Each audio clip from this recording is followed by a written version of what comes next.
बार बार अदृश्य होकर न जाने कहाँ चले जाते हैं, और जब लौटते हैं तो खेद प्रकट करना तो दूर, हंसते हैं। स्वामी, आप बताएं, आप जहाँ जाते हैं मुझे साथ लेकर क्यों नहीं जाते? देवी, कुछ स्थान ऐसे होते हैं जहाँ आपको ले जाना संभव नहीं है। नहीं स्वामी, जगत में ऐसा कोई स्थान नहीं जहाँ लक्ष्मी का जाना संभव नहीं है। आप ही बताएं, जगत में ऐसा कौन सा स्थान है जहाँ शोभा, संपन्नता और वैभव की आवश्यकता नहीं है? देवी, इस जगत में कुछ ऐसे प्राणी भी हैं जिन्हें शोभा, वैभव व संपदा से तनिक भी लगाव नहीं। वे तो केवल प्रभु का नाम लेकर नारायण नारायण, श्री हरि विष्णु और माता लक्ष्मी, मैं बहुत समय से आपकी सेवा में उपस्थित नहीं हो पाया, इसीलिए मैं आपसे क्षमा याचना करना चाहूंगा। क्षमा याचना नहीं करेंगे, केवल क्षमा याचना करना चाहेंगे।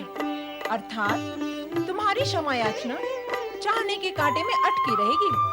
माता, लगता है आप मुझसे अत्यधिक क्रुद्ध हैं। हाँ नारद, तुम्हें जो लगा वही सत्य है, किंतु क्रुद्ध होकर भी मैं विवश हूँ। तुम्हारा कुछ भी अहित नहीं कर सकती। तुम अपने नारायण के परम भक्त हो, और तुमसे क्रुद्ध होने का अर्थ होगा तुम्हारे नारायण को भी क्रुद्ध करना। शांत हो जाए माता, शांत हो जाए। मैं क्षमा प्रार्थी हूँ। भूल करो, अपराध करो और क्षमा मांग लो। अत्यंत सरल उपाय है मुक्त होने का। तुम भी सदा यही करते हो। शक्तिवान और सामर्थ्यवान ही क्षमा करते हैं माता, और आप तो नहीं।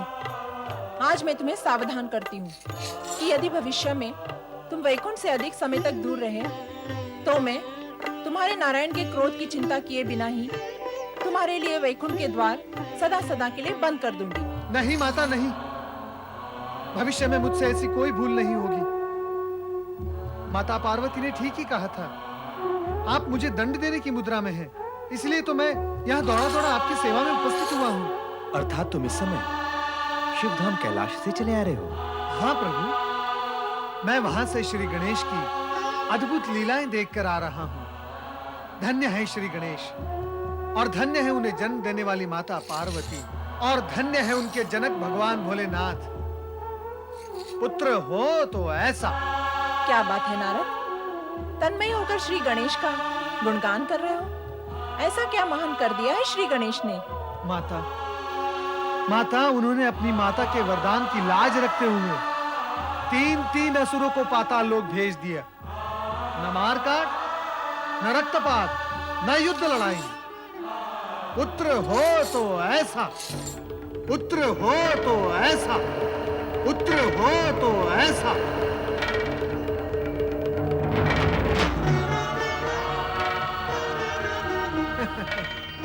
श्री हरि, अब मैं आपसे आज्ञा चाहूं। पुत्र हो तो ऐसा, पुत्र हो तो ऐसा। क्या बात है देवी, एकाएक गंभीर और उदास क्यों हो गई? अपने मौन का कारण कहो देवी। तुम कहो अथवा ना कहो, स्थिति तो हम समझ ही रहे हैं। गणेश के बाल और अद्भुत लीलाएं और प्रशंसा सुनकर तुम्हारे हृदय में भी मातृभाव जागृत हो गया है। तुम चाहती हो कि तुम्हें भी गणेश जैसा गुणी पुत्र प्राप्त हो। क्या ऐसा संभव है स्वामी? हाँ देवी, इस जगत में असंभव तो कुछ भी नहीं, किंतु पुत्र की कामना पुत्र की आराधना से संभव होगी। अर्थात? देवी, तुम्हारी ये कामना ब्रह्मा विष्णु महेश की आराधना से नहीं, उन्हीं श्री गणेश की आराधना से पूर्ण होगी, जिन्हें तुम पुत्र के रूप में प्राप्त करना चाहती हो। क्या मुझे गणेश जैसा पुत्र प्राप्त करने के लिए गणेश जी की आराधना करनी होगी? क्या मेरी पूजा अर्चना से मेरी मनोकामना पूर्ण होगी? देवता और देवताओं के अधिपति इंद्र ने भी कई बार माना है। वे वीर असुर भयभीत होकर कहां छिपे बैठे हैं? बाहर आओ असुरों, बाहर आओ, बाहर आओ, बाहर आओ। हमारे निरंतर प्रयास के पश्चात भी तुम असुरगण आदिवासियों के समान गुफाओं में छुपे रहते हो।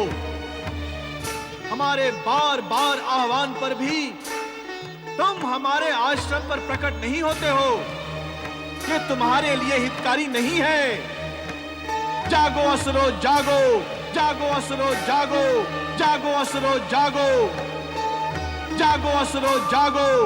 अपने अज्ञात स्थानों से बाहर आओ, बाहर आओ। आओ असुरो आओ, आओ असुरो आओ, आओ असुरो आओ।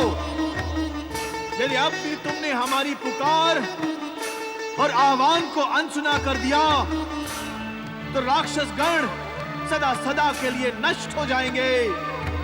जागो असुरो जागो, जागो असुरो जागो, जागो जागो, जागो असुरो जागो, जागो, जागो असुरो जागो, जागो असुरो जागो, जागो असुरो जागो, जागो।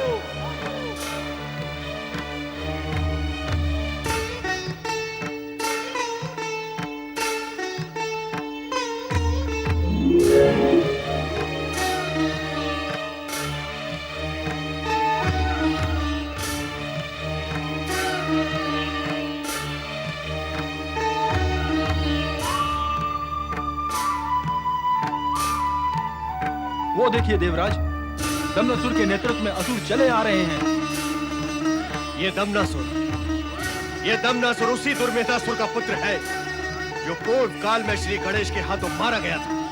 इसका अर्थ ये हुआ कि शुक्राचार्य अब दमनासुर को प्रेरित करके असुरों की शक्ति को बढ़ाएंगे और हमारे लिए विपदा खड़ी करेंगे।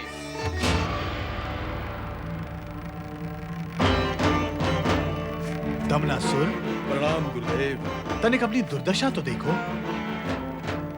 इसे देखकर तुम्हें लाज आ रही है अथवा नहीं ये मैं नहीं जानता, किंतु तुम्हें देखकर मेरा मस्तक लाज से झुका जा रहा है।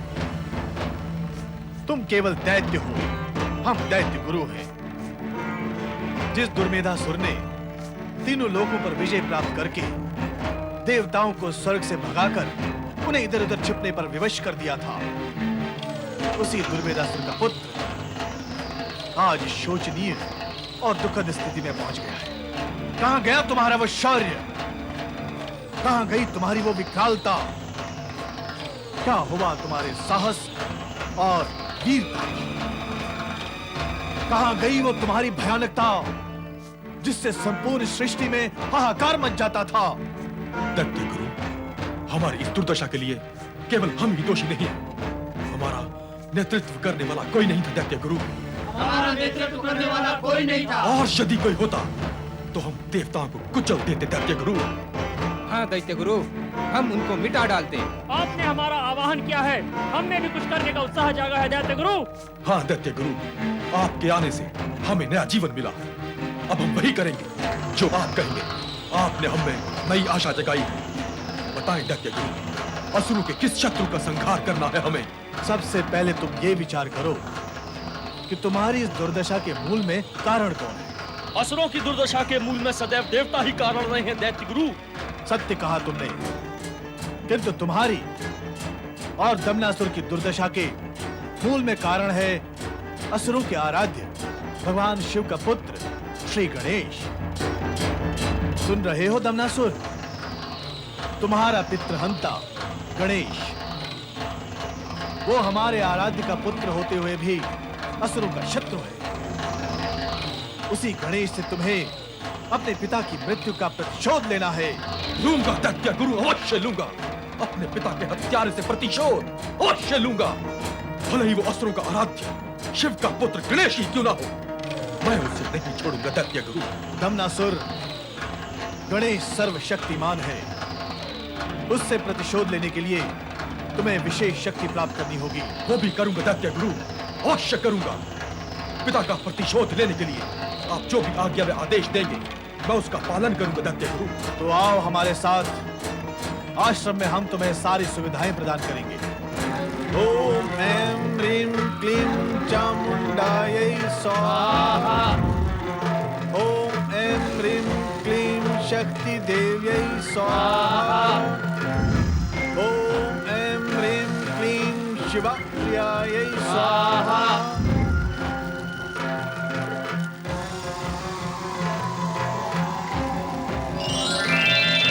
शक्ति विजयी भव।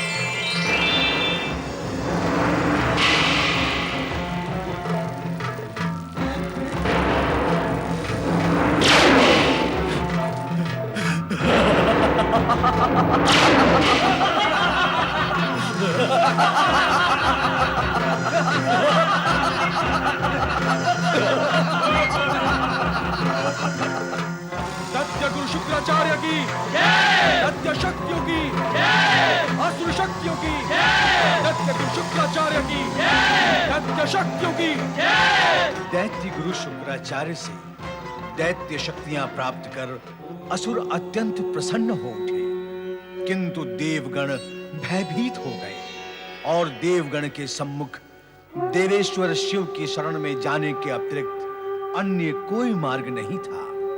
सत्य तो यह है कि भोले भंडारी किसी भी विषम स्थिति से अपने भक्तों को उबार कर उनका कल्याण करते हैं, किंतु भक्त की भक्ति, निष्ठा व कर्तव्य पारायणता में इतनी शक्ति भी होनी चाहिए कि वे सर्वेश्वर शिव की कृपा प्राप्त कर सके। ऐसे कल्याणकारी सोमनाथ शिव के चरणों में हमारा बारंबार प्रणाम।